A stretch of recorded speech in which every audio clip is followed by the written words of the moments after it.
É o rei da montanha, rapaz. Rei é rei, Aliás, me conta essa história aí, velho. Como que surgiu o Rei da Montanha? Porque é uma marca sua. Sim, cara, o Rei da Montanha, ele surgiu em 2009, já tendo uma visão, assim, eu já era atleta, já estava no trail, né? Mas também sempre tive a cabeça de empreendedorismo, né? De ver um pouquinho lá na frente, sempre falei assim, cara, o que eu quero ser daqui 5 anos? Aonde eu vou estar, né? Então, o que aconteceu? Existe uma prova que se chamava Desafio Nike, que era Rio-São Paulo. Desafio 600K, que a gente corria de São Paulo, que largou ali do Obelisco e chegou até a Barra. Peraí, desafio 600 quilômetros. Quilômetros. Engraçado que, como que eu entrei nessa prova, né? Na verdade, eu fui o garoto propaganda da Nike, do evento, na oportunidade, né? Eu fiz o teaser de lançamento da prova e existia já um acordo quando eu estava fazendo o teaser que eu não poderia participar do evento por uma regra interna deles, porque eu estava fazendo teaser e eu já era atleta de rendimento. E a proposta do evento era para convidados, né? Com a assessoria de todo o Brasil. E aí eu não me encaixava nesse projeto para correr, mas fiz o lançamento. E faltando uma semana, meu amigo na época ali, o Daniel Neves, que era um dos representantes da Nike ali dentro da corporação, ele falou assim, cara, faltou um funcionário, porque tinha uma equipe de funcionários da Nike, questão pessoal. Você tá afim de participar? Já tô com a roupa de ir. Você tá entendendo? Já tô com a roupa de ir. E o que era o desafio 600K? Eram 600 quilômetros dividido em 3 dias, 200 para cada dia, e era uma equipe que tinha 20 pessoas. A gente se revezava durante esses 200 quilômetros. A primeira etapa nós corremos até Paraty, que ficamos ali no Hotel do Frade, depois corremos até...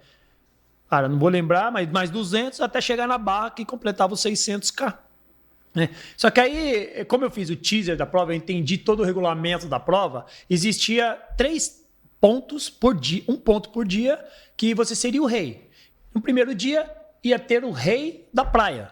O que era o rei da praia? Era um trecho de 10 quilômetros na praia, dentro dessas 20 equipes que tinha esses 20 atletas, o cara mais rápido nesse trecho, ele era o rei da praia.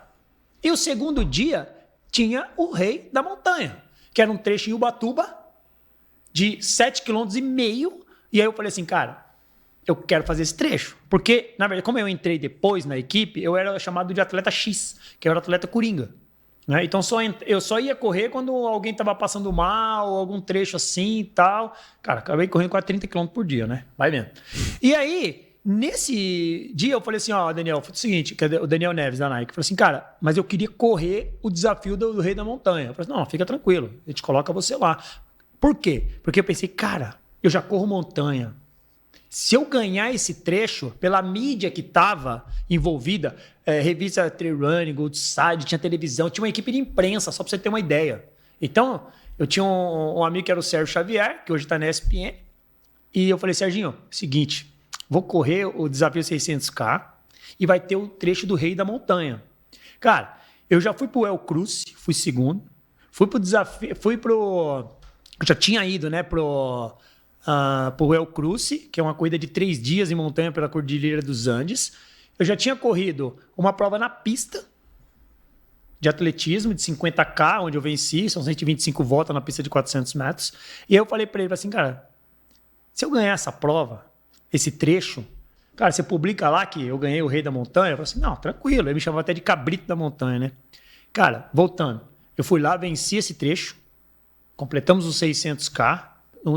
Existia um quarto dia, que era uma corrida de 10K, onde juntava todo mundo e corria ao mesmo tempo. Fui segundo colocado na oportunidade. E na revista da época, que era a revista de circulação de colava de corrida, ele publicou, Virgínio é o Rei da Montanha. Porque eu venci um trecho de 7,5 km em Ubatuba, dentro do evento 600K da Nike, que saiu de São Paulo até o Rio de Janeiro. Aí virou sua marca. Aí virou Rei da Montanha. Aí eu pensei assim, já saiu na revista. Eu era o cara da montanha na época. Em 2009, só para você ter uma ideia, em 2008 eu fui campeão do Circuito Brasileiro de Montanha e campeão paulista de montanha. Em 2009 eu fui campeão do Circuito Brasileiro, paulista e paranaense. Em 2010 isso se repetiu. Então assim, naquela época, eu até como precursor ali, fazendo bastante as questões de corrida de montanha, corri todas as tipos de montanha que existia na época, não existia a oferta que tem hoje de número de prova. Então, assim, Rei da montanha, tricampeão paulista, campeão brasileiro, fui correr lá fora, tal. Virgínia é o rei da montanha, rei da montanha. Aí eu coloquei, meu e-mail é rei da montanha. Aí eu falei assim, cara, eu sou o rei da montanha. Então, todo lugar que eu ia, a pessoa falava assim, você é o rei da montanha, você é o rei da montanha. Então, eu comecei a trabalhar esse merchan de rei da montanha. Só que aí chegou um determinado momento que passou, foi 2009, 10, 11, 12, 13. Eu falei assim, cara, eu não vou ganhar sempre, cara. E até então, rei da montanha, por quê? Porque eu ganhava todas, né? Pô, eu posso falar com isso, com propriedade, cara. Em 2009, eu participei de 15 provas de montanha, ganhei 14, cara. Fui segundo, quinto em outra. Em 2010, esse número aumentou, mas também começaram a aparecer as pessoas que começaram a entender de montanha. Então, eu dominava mesmo essa questão de 2008, 9, 10, né? Sem falsa modéstia. Quem tá aqui nos acompanhando pode até falar assim, pô, correu comigo, não correu comigo, aonde correu comigo. Aqui, dá-lhe tiozinho. Tô só vendo aqui as pessoas. Aí, ó. Dá-lhe tiozinho. E aí, cara, aquilo ali, eu falei assim, cara, eu tenho que trabalhar isso. Só que é o seguinte, cara, o que é o rei? Aí eu comecei a entrar nessa atmosfera, né, cara? Eu gosto muito de mitologia grega e tal, eu gosto de filme de rei e tal. Eu falei assim, cara, o que é o rei bom? Né? Porque assim, o rei bom é aquele que estava na linha de frente da batalha, aquele que estava ali na infantaria. Foi aquele que defendeu ali o seu povo, que defendeu, no caso agora, meus alunos, aquele que defendeu um legado que vai ter que ficar. Então, assim, eu era o cara da linha de frente. Só que um dia eu vou estar no trono acompanhando e delegando quem vai fazer aquilo. Então eu comecei a trabalhar o quê? Cara, eu sou professor de educação física também, formado, pós-graduado em treinamento desportivo, sou técnico nível 3 internacional pela World Athletic. Então você, cara, eu tenho que levar isso para longe.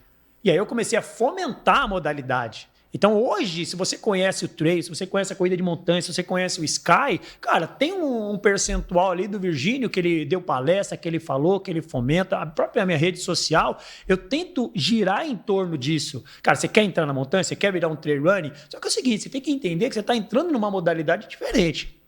Não é uma corrida de rua. Primeiro, a corrida de rua, a gente gosta muito de marcar o pace. Por exemplo, você vai fazer uma corrida de 10 km, correr a 5 minutos por quilômetro, é 50 minutos.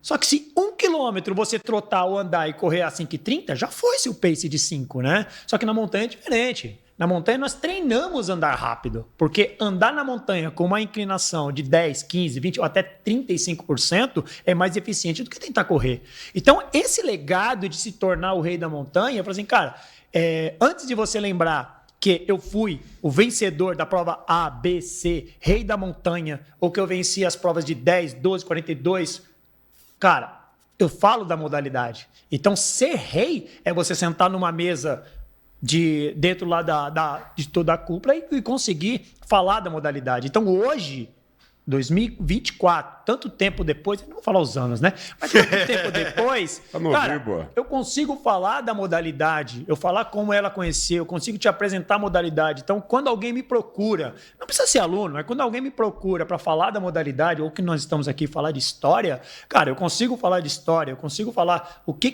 qual é a metodologia, qual é a filosofia da modalidade. Na rua, quando você está correndo, você abre um gel, você toma, obrigatoriamente, você tem que jogar ali. Você toma um copinho de água ou de isotônico, você tem que jogar ali. Porque tem pessoas que vão recolher aquilo e aquele é o momento de você jogar, descartar o seu lixo. Na montanha, isso é diferente, cara.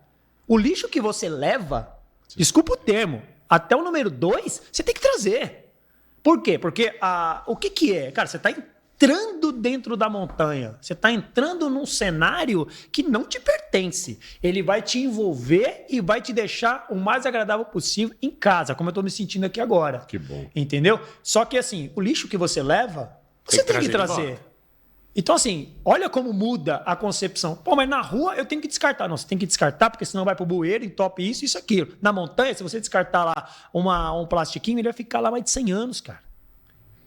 Ele vai poluir. E os nativos, pode ser índio, pode ser o cara que mora ali no meio do mato, no meio do nada, ele vai achar aquilo ali, cara.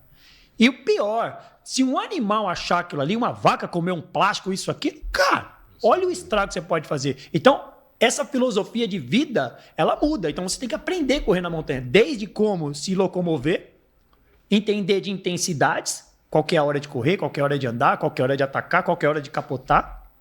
Até você saber assim, cara, o que eu tô fazendo aqui? Se você tá fazendo aqui, cara, aprende o que você tá fazendo ali. Porque eu vou dar um exemplo claro aqui. Se do nada, Lucas, você falar assim, cara, eu vou tentar índice olímpico na natação. Você vai ter que aprender desde a roupa que você tem que colocar, a técnica que você tem que aplicar. Imagina se alguém falar assim, eu quero aprender natação, você cai dentro de uma piscina de 3 metros de profundidade. Morre. Já era. Não, mas eu pensei que eu só pensei no tempo que eu queria fazer. Não, cara, você tem que entender a modalidade. Os trejeitos da modalidade. Se você colocar aqui do lado um cara da natação, um cara do basquete, um cara um velocista de 100, 200 de pista, você colocar um corredor de maratona, cara, você consegue identificar quem é quem? Ou seja, cada um tem a sua identidade. Então, o que é ser rei da montanha? Cara, é estar no lugar mais alto do pódio? Foi. Eu brigo por isso ainda. Pra ganhar, pode ganhar do tiozinho aqui, mas vai ter que fazer força, cara. Vai ter que fazer força. Então, assim, eu já estive no lugar mais alto do pódio, no segundo, terceiro, quarto, quinto. Hoje, nós estamos fletando ali para continuar ali. Só que é o seguinte, agora eu estou numa posição que eu tenho que falar da modalidade. Não só do que eu conquistei, como você pode conquistar, para quem me procura. Então, isso é ser rei. Entendeu? É ser rei da montanha. Porque às vezes você, o cara às vezes pode... Cara, eu não tenho esse problema de a pessoa falar assim, por que você é rei? Duvidar do que eu tô falando. Não tem, porque a história tá aí e pro bom entendedor, cara, hoje você tem YouTube, você pode ler, você pode buscar, você pode fazer das melhores comparações que você queira fazer. Mas ser rei é muito mais, vai além, digamos assim, do que estar no lugar mais alto do pódio.